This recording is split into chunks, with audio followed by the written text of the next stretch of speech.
नमस्कार मित्रों, आज की हमारी जो कहानी है वो महाभारत से है।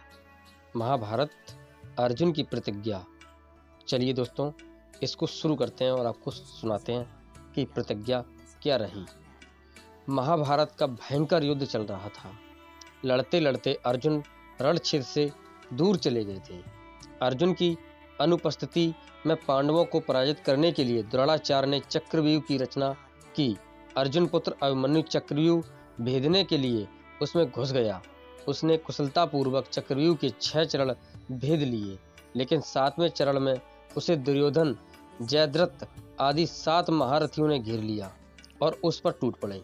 जयद्रथ ने पीछे से निहत्थे अभिमन्यु पर जोरदार प्रहार किया। वह बार इतना तीव्र था, अभिमन्यु उसे सहन नहीं कर सका और वीर गति को प्राप्त हो गया। अभिमन्यु की मृत्यु का समाचार सुनकर अर्जुन क्रोध से पागल हो उठा। उसने प्रतिज्ञा की, यदि अगले दिन सूर्यास्त से पहले उसने जयद्रथ का वध नहीं किया तो वह आत्मदाह कर लेगा। जयद्रथ भयभीत होकर दुर्योधन के पास पहुंचा और अर्जुन की प्रतिज्ञा के बारे में बताया। दुर्योधन उसका भय दूर करते हुए बोला, चिंता मत करो मित्र, मैं और सारी कौरव सेना हमारी रक्षा करेगी। अर्जुन कल तुम तक नहीं पहुंच पाएगा, उसे आत्मदाह करना पड़ेगा। अगले दिन युद्ध शुरू हुआ। अर्जुन की आंखें जयद्रथ को ढूंढ रही थीं, किंतु वह कहीं नहीं मिला। दिन बीतने लगा। धीरे धीरे अर्जुन की निराशा बढ़ती गई। यह देख श्री कृष्ण बोले, पार्थ, समय बीत रहा है और कौरव सेना ने जयद्रथ को रक्षा कवच में घेर रखा है, अतः तुम शीघ्रता से कौरव सेना का संहार करते हुए अपने लक्ष्य की ओर बढ़ो। यह सुनकर अर्जुन का उत्साह बढ़ा और वह जोश से लड़ने लगे, लेकिन जयद्रथ तक पहुंचना मुश्किल था। संध्या होने वाली थी, तब श्री कृष्ण ने अपनी माया फैला दी।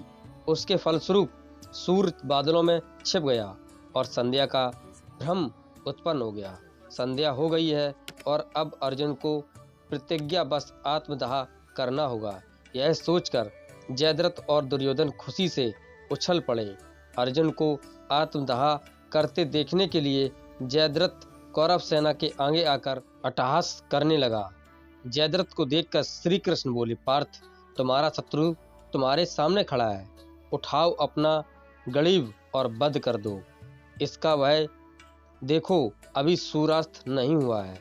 यह कहकर उन्होंने अपनी माया समेट ली। देखते ही देखते सूर्य बादलों से निकल आया। सबकी दृष्टि आसमान की ओर उड़ गई। सूर्य अभी भी चमक रहा था।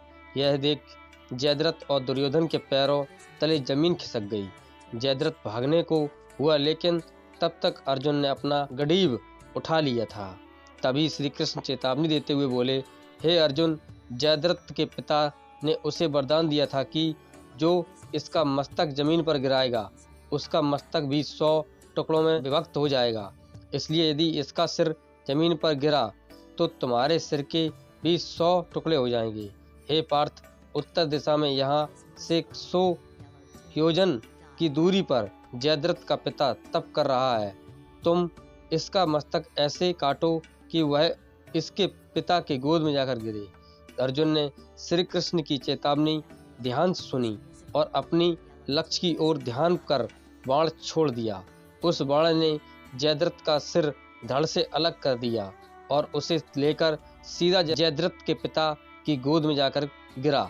जयद्रथ का पिता चौंक कर उठा तो उसकी गोद में से सिर जमीन पर गिर गया। सिर के जमीन पर गिरते ही उसके सिर के भी 100 टुकड़े हो गए। इस प्रकार अर्जुन की प्रतिज्ञा पूरी हुई। तो मित्रों, ये थी महाभारत की एक छोटी सी कहानी जिसको हमने बताने या समझाने का प्रयास किया है। तो मित्रों, ये आपको कैसी लगी? अच्छी लगी हो तो एक लाइक और चैनल सब्सक्राइब करना बिल्कुल मत भूलना। मिलते हैं ऐसे ही रोचक मजेदार कहानियों को लेकर अगली कड़ी में। तब तक के लिए नमस्कार और हमारे चैनल आदर्श ऑफिशियल हिंदी स्टोरी को सब्सक्राइब कर लीजिए और आपको ऐसे ही पौराणिक कथाएं अब सुनने को मिलती रहेंगी।